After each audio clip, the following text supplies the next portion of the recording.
താനൊരു തെറ്റും ചെയ്തിട്ടില്ലെന്ന വടകര MDMA കേസിലെ പ്രതി കാവ്യ ന്യൂസ് 18നോട് പെട്ടുപോയതാണ്. കീർത്തന പറയുന്നതൊന്നും വിശ്വസിക്കരുത്, കീർത്തന നുണ പറയുകയാണ് എന്നും കാവ്യ പറയുന്നു.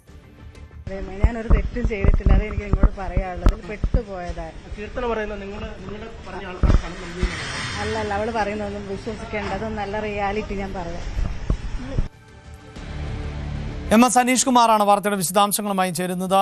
അനീഷ്, 3 അധ്യാപകർ പിടികൂടപ്പെട്ട സാഹചര്യം ഉണ്ടാകുന്നു MDMA കടത്തുമായി ബന്ധപ്പെട്ട്. അതിൽ തന്നെ ലക്ഷക്കണക്കിന് രൂപയുടെ ട്രാൻസാക്ഷൻ ഇടപാടുകൾ, ഇവരുടെ ആഡംബര ജീവിതം, അതെല്ലാം നമ്മൾ നേരത്തെ തന്നെ ചർച്ച ചെയ്തതാണ്. ഇപ്പോഴിതാ കാവ്യ പറയുന്നു തനിക്ക് പങ്കൊന്നുമില്ല, താൻ പെട്ടുപോയതാണ് എന്ന് പറയുന്നു. സ്വാഭാവികമായും ഇനിയിപ്പോൾ ഇതിൽ നിന്നൊക്കെ ഊരിപ്പോരാൻ വേണ്ട ശ്രമങ്ങൾ നടത്തുമല്ലോ. പക്ഷേ ഒരു അധ്യാപിക എന്ന നിലയിൽ, വിദ്യാഭ്യാസമുള്ള ആളെന്ന നിലയിലൊക്കെ അങ്ങനെ പെട്ടുപോയി എന്ന് പറഞ്ഞൊഴിയാൻ പറ്റുമോ?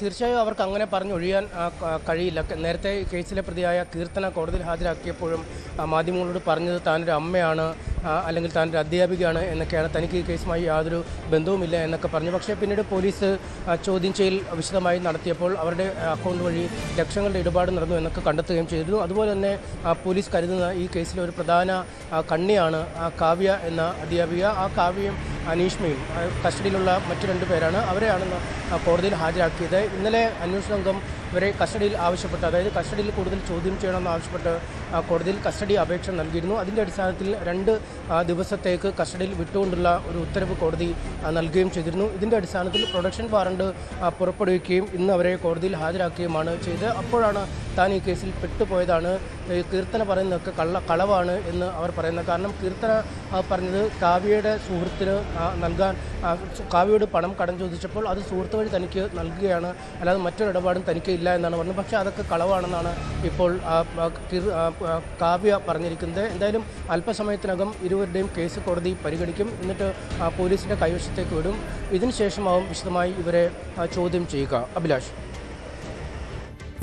ഒപ്പം ഈ കീർത്തന പറയുന്നതൊന്നും വിശ്വസിക്കരുത് എന്ന് കൂടി കാവ്യ പറഞ്ഞു വെക്കുന്നുണ്ട്. ഇവർ എല്ലാവരും സംഘം ചേർന്നുകൊണ്ട് ഇവരൊരു ബെൽറ്റിന്റെ ഭാഗമായിരുന്നു, ഇവർ കണ്ണികളായിരുന്നു എന്ന് തന്നെയാണല്ലോ പോലീസ് നേരത്തെ കണ്ടെത്തിയിരുന്നത് അനീഷ്. അപ്പോൾ ഇത്തരം പ്രതികരണങ്ങൾ പോലും ഇവർ കൂടിയാലോചിച്ചോ അല്ലെങ്കിൽ ഇവർക്ക് രക്ഷപ്പെടുന്നതിന് വേണ്ടിയൊക്കെ നടത്തുന്നതാണോ എന്ന് പോലും സംശയിക്കേണ്ടത് പശ്ചാത്തലമല്ലേ ഉള്ളത്?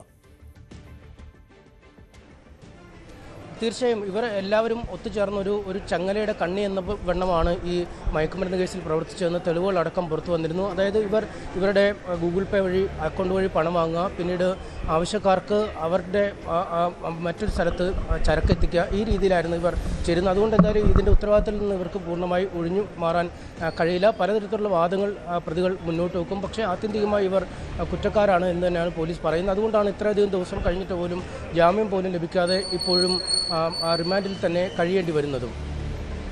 ഓപ്പറേഷൻ തൂഫാന്റെ ഭാഗമായി വ്യാപകമായ പരിശോധനകൾ ആണ് നടക്കുന്നത്. അതിനിടെ നിരവധിയായ ആളുകൾ, രാഷ്ട്രീയ ബന്ധം ഉള്ള ആളുകൾ, യൂത്ത് കോൺഗ്രസിന്റെ പ്രവർത്തകർ, DYFIയുടെ പ്രവർത്തകർ, ഇത്തരം ലഹരി വിരുദ്ധ ക്യാമ്പയിനുകളെ മുന്നിൽ നിന്ന് നയിച്ചവർ ഉൾപ്പെടെയൊക്കെ ലഹരിയുമായി പിടിക്കപ്പെട്ട സാഹചര്യം ഉണ്ടാകുന്നു. അതിനിടയിലായിരുന്നു കേരളം ഞെട്ടലോടെ, അതായത് അധ്യാപകർ ഉൾപ്പെട്ട ലഹരിക്കടത്ത് കേസിനെ കുറിച്ച്. അവിടെ കീർത്തനയും കാവ്യയും ഒക്കെ പ്രതിപട്ടികയിലേക്ക് വന്നപ്പോൾ അക്ഷരാർത്ഥത്തിൽ മലയാളികൾക്ക് അത് അവിശ്വസനീയമായിരുന്നു. ഇപ്പോൾ അതിൽ പ്രതിയായിട്ടുള്ള കാവ്യയാണ് പറയുന്നത് തനിക്ക് ഒരു പങ്കും ഇല്ല, പെട്ടുപോയി എന്ന തരത്തിലുള്ള പ്രതികരണം ഇപ്പോൾ ന്യൂസ് 18നോട് നടത്തിയത്. കൂടുതൽ വാർത്തകൾക്ക് news 18 Keralam YouTube channel subscribe ചെയ്യുക.